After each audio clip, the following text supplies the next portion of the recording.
I'm Sonny Liston, I'm Jack Dempsey, there's no one like me. I'm from Nairclaw, there's no one that can match me. My style is impetuous, my defense is impregnable, and I'm just ferocious. I want your heart, I want to eat his children. Praise be to Allah. Alright, let's discuss one of the most fabled names in boxing history, Mike Tyson, often known as Iron Mike. Now, if you have ever seen Tyson fight, you already know this moniker was not only for show, it was more than simply something interesting for a poster display. No, this moniker aptly captured the absolute domination, might, and unflinching toughness of one of the most dreaded boxers to ever enter the ring.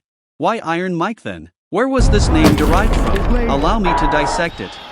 The author of a legend born, Mike Tyson was not any typical boxer. He was a force of nature, an unstoppable machine created for devastation inside the ring. Born in Brooklyn, New York, in 1966, Tyson had a rough upbringing. He grew up in some of the worst districts, surrounded by crime and violence, rather of being crushed by it. However, he converted that fight into something potent, something that would put him among the most dreaded heavyweights of all time. When Tyson entered into boxing under the direction of his great trainer, Cus D'Amato, things changed quickly. Cus recognized something extraordinary in him, something raw and menacing. He turned Tyson into a relentless fighter with explosive speed, unrivaled power, and an aggressive style that gave his opponents no opportunity to breathe. Unbreakable like iron. The term Iron Mike wasn't simply a catchy moniker, it was earned. It was a moniker that matched precisely what Tyson was inside the ring. Iron fists that took out opponents in seconds. Iron determination that never backed down from a battle. Iron heart that accepted whatever punishment was hurled at him and continued pushing ahead. At barely 20 years old, Tyson became the youngest heavyweight champion in boxing history.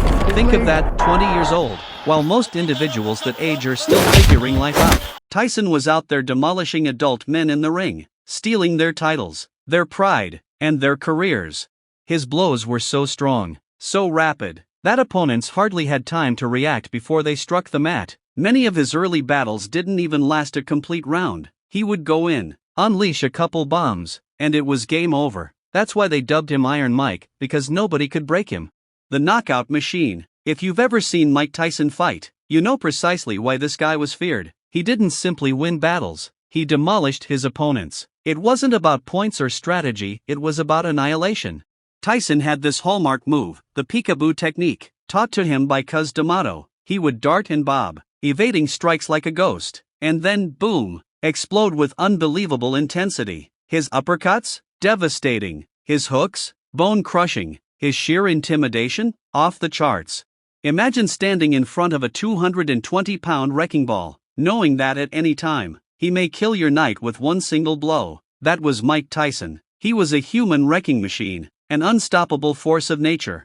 The mentality of iron. But being Iron Mike wasn't just about physical power, it was an attitude. Tyson had no fear in the ring. He believed in dominating, not simply winning. He intended to shatter his opponents psychologically before he ever launched a punch, and that's precisely what he did. Before every bout, Tyson would look his opponent down. No blinking, no emotion, just pure, frigid intent. If they glanced aside, he knew he had already won. That's the type of psychological warfare that made him a menace in the heavyweight class. He once said, "The closer I go to the ring, the more confident I become. Once I'm in the ring, I'm a god." That's Iron Mike for you. No doubts, no hesitation, just sheer annihilation. The legacy of Iron Mike. Even after all these years, the term Iron Mike still carries weight. It's not simply a moniker, it's a sign of raw, unadulterated power and control. Mike Tyson revolutionized the game. He wasn't simply a fighter, he was a show. People paid to watch him knock people out, to see his relentless aggressiveness, to see the dread in his opponent's eyes before they was struck with the most devastating blows in boxing history.